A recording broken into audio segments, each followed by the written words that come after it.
वाहतूक नियमांचे पालन व्हावे आणि अपघातांचे प्रमाण कमी होऊन नागरिकांमध्ये जनजागृती व्हावी या उद्देशाने उपप्रादेशिक परिवहन कार्यालय श्रीरामपूर यांच्या वतीने मंगळवारी रस्ता सुरक्षा अभियान 2026 अंतर्गत कोपरगाव शहरात भव्य मोटरसायकल हेल्मेट रॅलीचे आयोजन करण्यात आले होते। या रॅलीच्या माध्यमातून सुरक्षित प्रवासासाठी हेल्मेट किती महत्त्वाचे आहे असा हा संदेश देण्यात आला। या रॅलीचा प्रारंभ शहरातील महात्मा गांधी जिल्हा चॅरिटेबल ट्रस्ट हॉल येथून मान्यवरांच्या उपस्थितीत हिरवा झेंडा दाखवून करण्यात आला। ही रॅली शहरातील प्रमुख मार्गांवरून आणि विविध भागांतून मार्गक्रमण करत पुन्हा प्रदर्शन हॉल येथे विसर्जित झाली। रॅलीमध्ये सहभागी झालेल्या दुचाकी स्वारांनी हेल्मेट परिधान करून सुरक्षित वाहतूक सुरक्षित आयुष्य असा संदेश देत नागरिकांचे लक्ष वेधून घेतले। यावेळी आयोजित कार्यक्रमाच्या अध्यक्षस्थानी सहाय्यक उपप्रादेशिक परिवहन अधिकारी संदीप निमसे होते। रॅलीच्या उद्घाटनाप्रसंगी मंचावर कोपरगावचे तहसीलदार महेश सावंत, शहर पोलीस ठाण्याचे पोलीस निरीक्षक रामकृष्ण कुंभार, तालुका पोलीस ठाण्याचे पोलीस निरीक्षक संदीप कोळी, राज्य पतसंस्था फेडरेशनचे अध्यक्ष काका कोयटे, श्रीकांत कोयटे, पोलीस उपनिरीक्षक संदीप सोन्ने, शिरोडे उद्योग समूहाचे प्रणय शिरोडे, ट्रक चालक मालक असोसिएशनचे अध्यक्ष अय्यूब कच्ची आणि उपमुख्याधिकारी मनोज पापडीवाल यांच्यासह अनेक मान्यवर उपस्थित होते। कार्यक्रमादरम्यान बोलताना मान्यवरांनी रस्ता सुरक्षेचे महत्त्व अधोरेखित केले। दुचाकी चालवताना हेल्मेट वापरणे हे केवळ दंडापासून वाचण्यासाठी नसून स्वतःचा जीव वाचवण्यासाठी आहे असे मत व्यक्त करण्यात आले। वाढत्या अपघातांच्या पार्श्वभूमीवर नियमांचे पालन करणे ही काळाची गरज असल्याचेही यावेळी अधिकाऱ्यांकडून स्पष्ट करण्यात आले। या रॅलीत समता संस्था, संजीवनी ग्रुपचे कर्मचारी आदींसह नागरिक सहभागी झाले होते। रॅलीमुळे कोपरगाव शहरात रस्ते सुरक्षेबाबत सकारात्मक वातावरण पाहायला मिळाले। उपप्रादेशिक परिवहन कार्यालयाच्या या उपक्रमाचे शहरवासियांकडून कौतुक होत आहे। सदर रॅली यशस्वी करण्यासाठी मोटर वाहन निरीक्षक अमर शेवाळे, सुनील गोसावी, सहाय्यक मोटर वाहन निरीक्षक हेमंत निकुंभ, पांडुरंग सांगळे, सागर पुंड, धनंजय गावित, निकिता खंडीजोड, राणी सोनवणे, वरिष्ठ लिपिक गोकुळ सोळ, विविध दुचाकी शोरूमचे प्रतिनिधी शशिकांत हादगे, प्रभाकर खोरसने, देवा हिंगमेरे, भूषण सोनवणे, सुवर्ण मोटर ड्रायव्हिंग स्कूल, जय आनंद आणि जय जनार्दन मोटर ड्रायव्हिंग स्कूल आणि सर्व कोपरगाव तालुका RTO प्रतिनिधींनी परिश्रम घेतले। कार्यक्रमाचे प्रास्ताविक सहाय्यक परिवहन अधिकारी हेमंत निकुंभ यांनी केले तर सूत्रसंचालन राजेश पिंगळे यांनी केले। मग ते 4-2 वेळेस बोलणं झालं, नंतर आम्हाला आता सवय पडून गेली की गाडीत बसताना आधी बेल्ट लावायचं आणि मग चावी फिरवायची। आणि कोणती गोष्ट सांगून किंवा समजावून सांगून किंवा एखाद्याला कंपल्शन करून सहसा होत नाही, ती अंगी यावी लागते किंवा अंगी वळणी पडावी लागते। तुकाराम महाराजांचा एक खूप सुंदर अभंग आहे, पडिले वळण इंद्रिया सकळ भाव तो निराळा नाही तुझ्या, पांडुरंग मनी पांडुरंग ध्यानी जागृती सुसुपनी पांडुरंग। म्हणजे एखादी गोष्ट तुमच्या अंगवळणीच पडली, समजा पांडुरंगाचं ध्यान तुमच्या अंगवळणीच पडलं, तर जागृत असताना, स्वप्नात असताना, झोपेत असताना तुम्हाला पांडुरंगच आठवत। तसं रस्ता सुरक्षेचे नियम हे आपल्या अंगीवळणी पडले पाहिजेत, अंगवळणी पडले पाहिजेत। आजकाल विद्यार्थ्यांना किंवा शाळेतून महाविद्यालयातून सगळ्या विद्यार्थ्यांना धडे आहेत।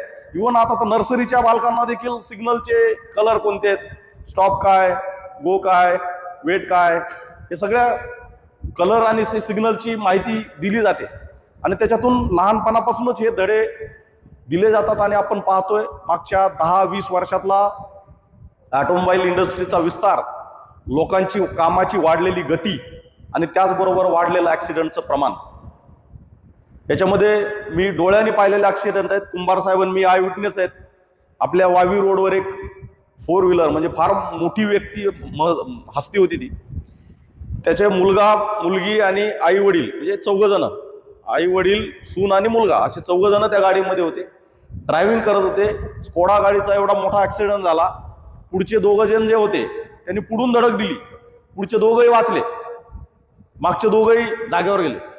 त्याचं कारण होतं पुढच्या 2घांनी बेल्ट लावलेले होते, सीट बेल्ट, आणि मागच्या 2घांचे बेल्ट लावलेले होते। म्हणजे बघा धडक होऊन सीट बेल्ट किती महत्वाचा आहे। रस्ता सुरक्षेचा कार्यक्रम हा प्रत्येक वर्षी हा सुरक्षेसाठी साजरा केला जातो।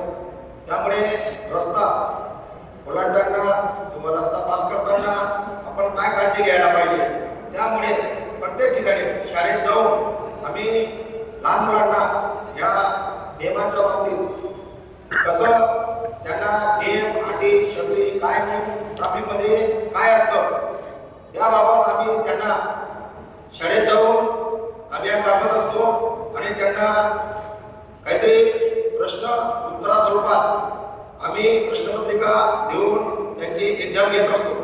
त्यामुळे वाहतुकीच्या नियमाबाबत त्यांना अवगत होतं प्रत्येक रस्त्याने जाताना येताना आपण बघतो, साहेबांनी सांगितलं सर्व, प्रत्येकाला घाई असते. आपण लवकर पोहोचावं, लवकर जावं. कुठेही ट्रॅफिक ही आपणच करत असतो, दुसरा कोणी करत नाही. आता साहेबा करणार या ठिकाणी जो पोली आहे, या ठिकाणी जे ट्रॅफिक जाम होते, प्रत्येकाला अपेक्षा असते की ट्रॅफिक पोलीसवाला असावा, इथं कोणतरी ट्रॅफिक काढणारा असावा, परंतु प्रत्येकाला घाई असते आणि प्रत्येक घाई गडबडीमध्ये प्रत्येक माणूस अर्धा किलोला कुठेतरी वाहन टाकून ट्रॅफिक जाम करत असतो. आपल्या भारतामध्ये जे काही नियम व कायदे बनवलेले आहेत ते अतिशय सुंदर आहे. ते सर्वांचं पालन करणं हे आपल्या दृष्टीने फक्त ते पालन समोरच्याने पालन केलं पाहिजे. आपण फक्त नियम मोडले पाहिजेत हा एक आपल्याला अंगीकारलेला आहे. त्याच्यामुळे जे काही नियम कायदे आहेत आपण सगळे नागरिक बसवतो आणि आपल्याला जसं पाहिजे तसं आपण वागत असतो. आता आपल्या महाराष्ट्रामध्ये असेल, भारतामध्ये असेल, आपले जे काही रस्ते आहेत त्याच्यामध्ये फार मोलाचा सुधारणा झालेली आहे. सर्व रस्ते एकदम डांबरीकरण झालेलं आहे, सिमेंटीकरण झालेले आहे. त्यामुळे निश्चितच आपल्या गाडीचा वेग म्हणजे आपल्या मनाचा आपलं मन तर आधीच चंचल आहे, फार वेगाने पळते. त्यामुळे गाडी रस्त्यावर गाडी 100च्या पुढे कधी जाते हे लक्षात येत नाही आपल्याला. सावंत साहेबांनी सांगितल्याप्रमाणे गाडीमध्ये बसल्या बसल्या सीट बेल्ट लावणं हे अनिवार्य आहे. पण हे आपल्याला एक कमीपणा वाटत असतो आपल्याला सीट बेल्ट लावणे आणि हे करणे. परंतु तुम्ही रस्त्यानं जात असताना जेव्हा कधी आमचे पांढरे डोळे बघत असतात त्यावेळेला आमच्या पांढऱ्या डोळ्याला जे आमचे ट्रॅफिकचे अंमलदार त्यांची नजर एवढी तीक्ष्ण असते की जो नियम मोडतो त्याला पकडत असतो. मी दररोज 250 ते 300 किलोमीटर वाहनातून प्रवास करतो आणि कधीही सीट बेल्ट लावल्याशिवाय मी प्रवास करीत नाही. गावामध्ये सुद्धा घरातून निघताना गावात सुद्धा सीट बेल्ट लावायची सवय लागलेली आहे. तर ही सवय अशी प्रत्येकानं लावली पाहिजे आपल्या आयुष्यामध्ये. सीट बेल्ट आणि हेल्मेट हे अतिशय महत्त्वाचं आहे आणि हे प्रबोधन करण्याकरता RTO विभागाने पुढाकार घेतला. याच्याबद्दल खरं तर तुमचं कौतुक केलं पाहिजे. खरं तर अशा प्रकारच्या प्रशिक्षणाची गरज नसावी. आपण स्वतःहून हे सगळे नियम हे शिस्त पाळले पाहिजे. आम्ही जेव्हा परदेशात जातो त्यावेळेस परदेशाची भारताशी तुलना नेहमी वाहतुकीहून केली जाते. परदेशातली वाहतूक कशी सुरक्षित आहे, परदेशामध्ये कसं लोक हॉर्न वाजवत नाही आणि आम्ही एक गाडी 1 मिनिटं जरी समोर उभी राहिली तरी आम्हाला हॉर्न मोठ्यानं वाजवायची सवय लागलेली आहे. यासुद्धा सवयी आपण सर्वांनी निश्चितपणे मोडल्या पाहिजे.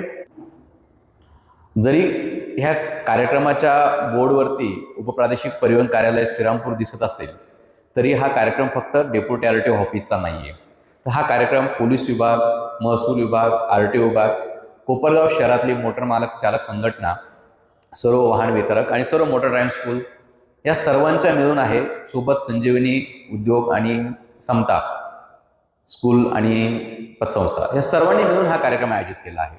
या कार्यक्रमासाठी मागील 8-10 दिवसापासून मेहनत घेणारे आमचे कुंभार साहेब, खंडेजोड मॅडम, त्यांचे सर्व सहकारी आणि आता ज्यांच्या पाठीमागं बसून किंवा पाठीमागे तुम्हाला जायचं असे सर्व पोलीस विभागातील आमचे वाहतूक शाखेतील सर्व पोलीस अधिकारी. विषय तुम्हाला सर्वांना समजला आहे की रस्ता सुरक्षा अभियान आहे 1 जानेवारी ते 31 जानेवारीपर्यंत हे चालणार आहे आणि ह्या काळामध्ये पोलीस विभाग असेल, RTO विभाग असेल किंवा सर्व शासकीय विभाग हे लोकांना अपघात होणार नाही याबाबत मार्गदर्शन करण्यासाठी आम्ही रस्त्यावरती असतो, शाळा कॉलेजेसमध्ये असतो, वाहतूक संघटनांकडे असतो आणि असा हा आता 37वा हा रस्ता सुरक्षा अभियान आहे. आपल्याकडे जबरदस्ती केल्याशिवाय कोणी सुधरत नाही. जे काय आता मंचावरच्या आमच्या पोलीस अधिकाऱ्यांनी आणि मान्यवरांनी सांगितलं की तुम्ही स्वतः जोपर्यंत बदल करून घेत नाही तोपर्यंत तुमचा ऍक्सिडेंट थांबणार नाही. साहेबांनी अनुभव सांगितला की आमच्या ट्रॅफिक पोलिसनी थांबवलं तर लोकांना वाटतं की आमच्यावरती का जबरदस्ती, बाकीचे 50 जण गेले त्यांना का थांबवलं नाही, मलाच का थांबवलं, आणि मग राग येतो, युगो जागा होतो आणि मग कोणाला तरी फोन केला जातो एखाद्या पोलीस प्रशासनातल्या अधिकाऱ्याला, राजकीय अधिकाऱ्याला, गावातल्या कोणाला तरी की सांग याला मी कोण आहे, सांग याला मी कोण आहे, मला दंड करायचा नाही. हा अनुभव आम्हाला पण येतो, आमच्या अधिकाऱ्यांना पण येतो, आम्हाला पण म्हणतो साहेब ते तुमच्या 2 स्टारवाल्यांनी माझी गाडी धरली. काय झालं? नाही माझी गाडी धरली, ती गाडी सोडायला लावा. बरं मग काय झालं काय? नाही काही माहित नाही. गाडी काय करायची आहे? सोडायची. ठीक आहे, आज गाडी सुटेल, उद्या सुटेल, समोरच्या अधिकाऱ्याला कधी ते वाटेल की जाऊ द्या याला आज सोडून देऊ, परंतु उद्या ऍक्सिडेंट झाला तर काय?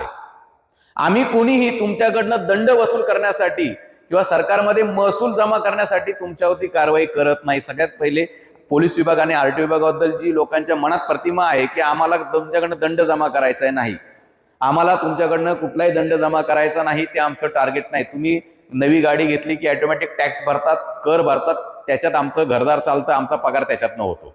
तुमच्या दंडातनं आम्हाला 1 रुपयाही मिळत नाही. 1 रुपया सुद्धा तुमच्या दंडाचा सरकारी कर्मचाऱ्यांना अधिकाऱ्यांना फायदा नाही. पण हा दंडा केल्यामुळे कदाचित तुमच्यात बदल होईल, तुमच्या वागण्यात बदल होईल आणि झालेला बदल तुमचा जीव वाचवेल, म्हणून ही दंडात्मक कारवाई आपल्याला करावी लागते साहेब. आणि ती आपल्या मनाविरुद्धच आपण करतो. बऱ्याच वेळेस अशी परिस्थिती असते की समजत असतं की ह्या व्यक्तीला आज दंड नाही केला तर कदाचित या माणसात बदल होईल का. तसं तर मान्यवरांनी खूप सारं सांगितलं आहे. मी फक्त ह्या हेल्मेट रॅलीचा खरा उद्देश काय आहे, कोपरगावमधून आम्ही सर नवरात्रानिमित्त श्रीरामपूरच्या पूर्ण तालुक्यांमध्ये नवदुर्गांची हेल्मेट रॅलीचं आयोजन केलं होतं. आणि त्या काळामध्ये महिलांनी हेल्मेट घालून घराच्या बाहेर पडावं म्हणून आम्ही महिलांची हेल्मेट रॅली आयोजन केलं होतं. आम्हाला सर्व तालुक्यांमध्ये खूप चांगला प्रतिसाद मिळाला होता, कोपरगावमध्ये पण मिळाला होता. आणि सांगायला आनंद वाटतो की माझा बऱ्यापैकी नाशिक ते श्रीरामपूर प्रवास असल्यामुळे तालुक्याच्या भागात मी जात असतो आणि बऱ्यापैकी महिला मला हेल्मेट घालून मोटरसायकल चालवताना दिसतात. आणि काका तुमच्या संस्थेच्या बऱ्यापैकी जो स्टाफचा ड्रेस कोड आहे त्याच्यावरनं पण समजतं की हे हेल्मेट घालून चालतंय म्हणजे तुमच्या संस्थेत पण त्याच्याबद्दल चांगलं हे आहे.